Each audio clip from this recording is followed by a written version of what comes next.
Alright, what's up YouTube, Deadraw here, bringing you another video today. Today we're going to be doing a Banlist discussion video. Yesterday you guys saw the live reaction when the Banlist came out with my teammates and roommates in the background. So pretty cool list. My graphic, I'm going to be using my graphic for this video, guys. First off, want to say there's too many limits for my graphic to even hold, with it still being, for you guys being able to tell what card it is. So bear with me a little bit. It doesn't look as pretty as it usually would, but it's okay. It's just way too many limits. It's absolutely nuts here. I'm really excited to talk about this one. I'm kind of it's really interesting. First off, because I think this list changes the meta, but it doesn't change it that much. It just changes the way you get to things. But we'll kind of talk about it. We'll start from the top down, starting with the first ban card, which is Samarasa Lotus, or Samsara Lotus. And this card, it was degenerate in the FTK. So if you could get a top logic Bomber Dragon out with this card in your graveyard, you special summon this card in your end phase, you burn your opponent for 1,000, Bomber's Dragon effects goes off when you special summon it to its zone, destroys it, then it loops because it's not a once per turn, it loops, goes off again in your graveyard. It's an infinite burn, just degenerate, so Konami decided to get rid of it, which I agree with. Good job, Konami. Second off, Nightmare Goblin. This one's interesting to me, and I think this needed to happen, but I don't know if it needed to happen yet. Firewall should be here in its place, I think. I think Goblins, even with Firewall being banned, should still be banned. But I don't think it would have happened at the same time, and I think Firewall should be here instead. This does hurt Goki, it does hurt a lot of extra link decks, but it also it hurts many decks in general. But overall, this is a generic double summon in the extra deck, which is just too powerful, and it just needed to be gone, so it kind of makes sense. But we'll see. And then the last banned card is MX Saber Invoker, because we only got 3 banned cards. And, you know, like, Invoker, I think, is a good ban. This card has been really degenerate in a lot of formats. It's able to do so much. One thing to mention, the Predapack engine strongly played this card, because what it would do, it would search out your Brilliant Fusion and then make this and bring out another warrior, which gives you a rank 2 in certain decks, or a link 2 of Isolde, which is super powerful. In other decks, they would make Mrs. Radiant. We'll kind of get into that a little bit later in this video as well, because, you know, it does matter the other hits. But we'll kind of talk about that. This has been being played to bring out stuff since Madolche's. Like, that's the earliest I really remember. I'm sure it was played in other decks as well. I know it was. I'm just not sure what else it was played in. But yeah, that's kind of what's going on there. Now, limited, we're going to start with A Assault Core. And, like, I don't really understand why this is on here. Maybe because of, like, there was, like, an FTK or, like, a stupid broken board. I don't know. I don't know. This is kind of memey, honestly. Like, I don't know why Konami just decided, hey, let's hit A Assault Core. But sure, cool. I know there was, like, a hand loop or something, but whatever. Next, to talk about the big one everyone's super excited for, Elemental Hero Stratos. And personally, you guys saw my reaction in the video. It was crazy. But the thing is, it was crazy not because I love heroes or anything like that. It's actually the completely opposite. I don't like heroes at all. I really don't. And I might get hate for that, and that's sorry. Like, it was never a deck I ever enjoyed playing against. Especially when they had Super Poly, and we'll get to that. We will get to that. But especially when they had Super Poly, and just the things they could do was super annoying. But Stratos is back in.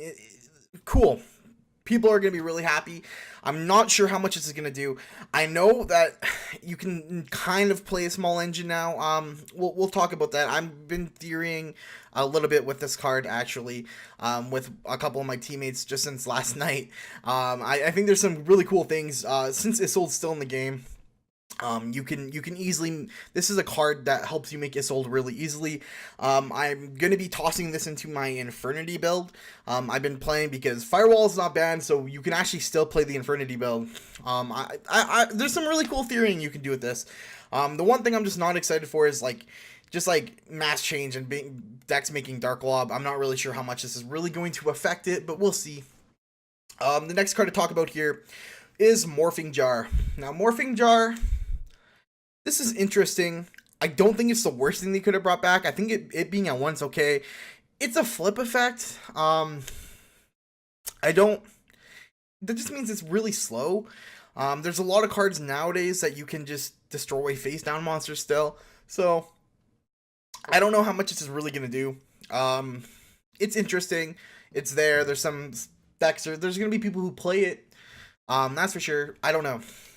Next thing to talk about. Heavy Metal Foes Electromite. Electromite getting hit to 1.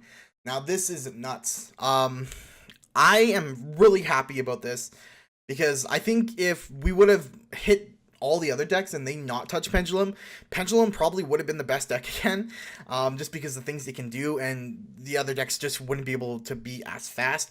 But with Electromite going to 1, it really hurts the consistency of the deck and just the overall plays it's able to do. So I think that this is a really good hit, and good job, Konami. And obviously it's going to be somewhat a little bit biased. I'm not going to lie, guys. I don't like Pendulums at all, like any Pendulum decks. So yeah, I'm happy this has gone to 1. Next to talk about Psyframe Lord Omega. Now, I think this makes sense. I think this card is fine to be at 1. I've talked about, I think like a long time ago. It would have been like 4 years ago when this card first came out. I'm not really sure. I talked about this card being absolutely busted and broken. And that's way before this card really started seeing a crazy amount of play in like triple hand looping, or there was the 5-card hand loop that Team Sam posted. I think this is nuts. This is really good. I think this is healthy for 1. And you know, you can still play your Omega Gamma package and then make Omega with them. So you can still run that. I think this is really good at 1. With the new synchro support from the tins, there was some loops that were pretty crazy, that were just they would just go off and bring out 3 Omega in a turn, and get rid of your whole hand. You starting with like 1 card is just not fair. But yeah, the next big one to talk about, Evil Swarm Excited Knight. Now, a lot of people are really hyped for this to come back and saying it's going to be really good to come back. Okay, I have problems with this card, but I think it's okay to be back right now. I have problems with this card because it literally gives you bonus for being down in the game. It gives you no right to win a game that you shouldn't have won, and that was the big problem. A lot of decks, including like Fire Fist, Satellar, many decks that could easily make rank 4s back in the day, when you could top deck like a Wolf Bark or top deck your Tenki, not so good, but you top deck a Wolf Bark, say, and your opponent has established board, you have nothing. Top deck your Wolf Bark, bring back, they're not able to stop it, bring out your Excited Knight, and then you're right back in the game, and your opponent's kind of forced to try to make a play, and it's not fair. But the thing is, to bring this out, you're using your extra deck zone up there, so you're not going to be bringing out, you don't really want to bring it out with a Link monster, because it's going to be more cards your opponent doesn't have to get rid of. I think it's fair to a point. There's not that many decks that are like completely playing rank 4s. I think that we're gonna see a little bit more because we're getting some of these really good cards back. So we might even see some price spikes in other rank 4 monsters just because Excited Knight is back. But yeah, that's kind of where I'm at there. I think it might be okay to be back. I don't know if it's really gonna see as much play as people may think it is. We'll see. Next card to talk about is Sky Striker Mecha Hornet Drones. I think everyone and their mother called this one. Everyone was saying drones is going to be going to 1. I think this is completely fair. Pure Sky Striker is still an amazing deck. I think it's still going to be one of the better decks to play. We're going to have to make some different main deck choices. I think we're going to have to play more Twin Twisters and stuff like that. With Goki's, being less in the equation, I'm kind of, Twin Twisters maining won't be such a bad thing. We'll see where Goki kind of lands though. It's kind of rough there. But I think Twin Twister might be mained a lot more, not in just in Sky Strikers, but in more decks. I think it's really interesting. So, yeah, super polymerization. Okay. This one is nuts to me because it's spell speed for quote unquote spell speed 4. I know spell speed 4 doesn't exist, but if there was a spell speed 4, this is what it is. You cannot respond to this card. It's broken. It's a quick play, and it is now searchable through the Predaplans. Now, one thing to talk about, I think this is going to be played in more stun decks than a lot of things. Side decking this, it's a one card that you kind of have to draw. So a big thing was you can get over extra link boards with this, and it is true. The new Swamp, the Mud Dragon, it is just two cards with the same attribute but different types or something like that. So you can actually make that and get rid of extra link boards with this. But the question, the real thing about it is just it's one of, so you're not going to be really side decking this and side decking a fusion monster. I don't think it's the best use of your extra deck / side deck. So I think this is really going to be played in fusion decks Invoked. Invoked is getting a huge boost off of this. That's one thing that, to think about is Invoked can get a huge boost off of this because they use your board monster instead. They bring out something. It's absolutely busted.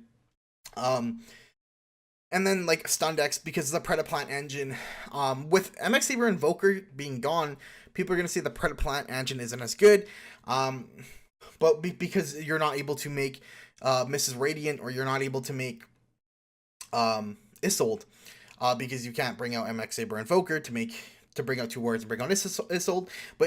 But this still makes the Predaplants still make Wee Witchling, or Wee Witchling, I don't know what it's called, or Wee Witch's Apprentice, I don't know, sorry about that, the generic dark monster link.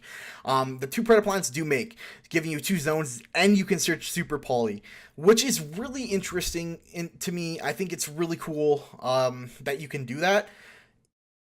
We'll see where that goes. Because bringing out Wee Witch and then pulling your opponent's stuff would be super, super powerful. We'll kind of see where that goes. The big one I want to talk about, kind of sad, I shouldn't have put it up here. I should have put Hornet Drones up there and talked about Hornet Drones last. But card destruction, my god. I don't know what Konami is actually thinking. I really don't know what Konami is thinking about this one, because it's just inherently broken. This is going to be used in Burning Abyss. Probably. Unless they're kind of going to stick with the Second Lights version. We'll see where that goes. But this can be used in Dangers. This could be just used by so many generic decks. It could be used by a lot of decks. I think even pure Sky Striker will run card destruction. And people may say, well, why would you do that? My reasoning behind that is first off, it's a guaranteed 1 spell engrave. Second off, if you need a Ray in graveyard, you can put your Ray in graveyard if it's in your hand. You can just set whatever you don't want to get rid of, and then fill your grave with more spells. So say you draw your Engage. You can use card destruction, get rid of the spells you don't really care about, or that you can just bring back later, and then it's already fueled for you to have 3 spells in grave. I think it's absolutely busted. This card is going to be really broken in a lot of decks, and it might get, you guys have heard this from probably many YouTubers already. It might just be the Snatch Steal treatment, where it comes back for one list. They're like, oh, okay, well, we'll bring it back, see what it does. And it's like, okay, everyone's playing it, it's busted. Let's get rid of it. That might happen with card destruction, so don't be surprised if we see this gone next list. I think that may happen. Okay, and then the last thing is a Hero Lives, and this had to go to 1 for Stratos to come back, which is fair. Just remember, guys, Stratos is at 2 in the OCG, and Hero Lives just got hit to 1. It was at 3 before, I believe. So, it's okay. I guess it's not doing a whole lot there. I think it's just being used as an engine rather than in pure heroes or anything like that. Now let's talk about semi-limited. First off on this list, Cosmo Dark Destroyer.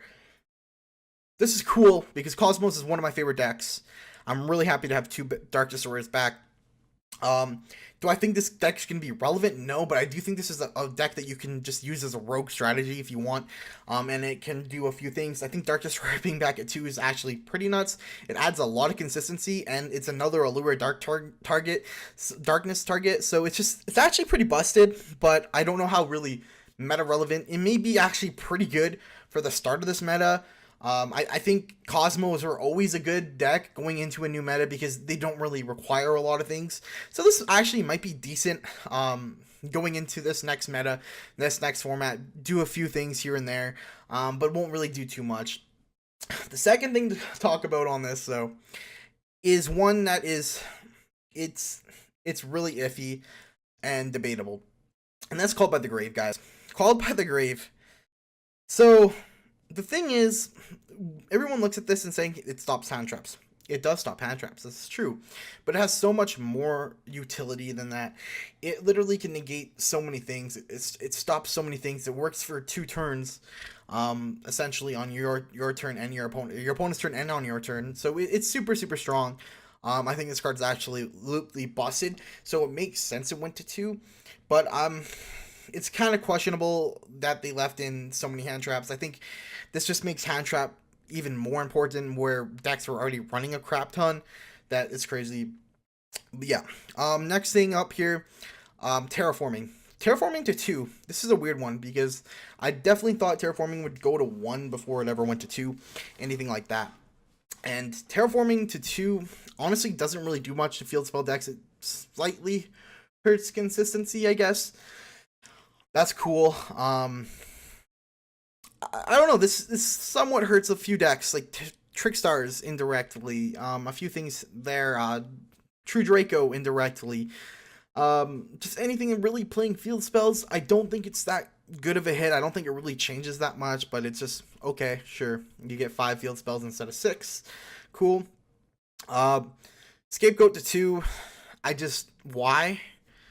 First off, Scapegoat was being phased out of the format. It wasn't as good of a power play. But going to 2, people are still going to play it. The slow mat's slowing back down again, so now even more people are going to play it. And then it doesn't really hurt consistency all that much. It's like pretty minor. I don't know. It just doesn't really make that much sense to me. This should probably have just gone to 1 or 0. I don't know. Okay. And then limited removal. This is interesting. I don't think Cyber Dragons need this at all. Some people may say it's due to Cyber Dragons. The interesting thing about this card going to 2, though, is Dark Destroyer is also at 2, which is a machine. So you can throw 2 of these in your Cosmo deck and really just pray for these OTKs, especially how much more you're going to be able to do it with 2 Dark Destroyers.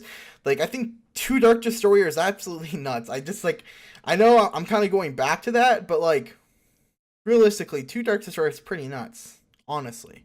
So, I don't know. This is interesting. And then the last things we'll talk about, which I don't have an area for them, but the stuff that is no longer on the list. So, these aren't really relevant, and I don't really think we need pictures for them, but I'll throw the pictures up there. Towers to 3, sure, doesn't really matter. Really doesn't matter. Disc Commander to 3. If you guys, we don't have the official errata printed yet, but it is updated in the card database, meaning we do have to go by the card database text, and it is just bad, so who cares? I think this is the most interesting one on this list, which is Burial from a Different Dimension, is put to 3. Sure. Banishing decks get a little bit more, a few more things back from this. It's kind of interesting to see this, actually. That's probably the most interesting one on the no longer on the list. And then Ring of Destruction, sure. Traps is just becoming bad in general. But yeah, I think it's absolutely nuts that Burial is 3, and that's the only thing I really care about on this list. Anyway, guys, that's kind of my thoughts on all these cards and how they're going to affect the meta. Decks that are going to be the best are definitely going to be, I think, Pure Trickstars going to be super good. I don't think you can still run Sky Striker Trickstar. I don't think it's really worth it anymore. I think Pure Trickstar is going to be really good. They can play more floodgates, things like Goes and Match, or Rivalry, to make them really good. So that's kind of interesting to see there. It's just another deck that's going to be able to play floodgates, play slowly beat down, and do stuff like that. Altergeist is going to be a very strong deck. I think Altergeist is going to do a lot of things. It has so many access to so many floodgates that do so many good things. I think it's going to be a really good deck as well. Sky Striker, Pure Sky Striker is going to be one of the better decks. I think Goki's still going to be in here. I think Goki is still going to do a few things. It's really interesting to see where that's going to go. True Dracos are going to be really good. Still, they lose a slight bit of consistency with 2 terraforming, but sure, whatever. Like, that doesn't really hurt them too much. But yeah, that's kind of it, guys. That's on Monday, so I won't have any more videos out for the rest of the weekend. I'm taking the weekend off, obviously. I was really bored of the format, so I wasn't really paying attention to like Yu-Gi-Oh or doing too many videos. But now that the format's changed, I'm going to be doing a lot of videos. We're going to have deck profiles out from the first local. We're going to be going doing breakdowns of YCS 200 since I'm no longer able to attend. And that kind of stuff. So we have a lot coming. I'm really excited now that we kind of got a refresh in Yu-Gi-Oh here. Anyway, guys, please comment, like, subscribe, and we'll talk to you guys later. See ya.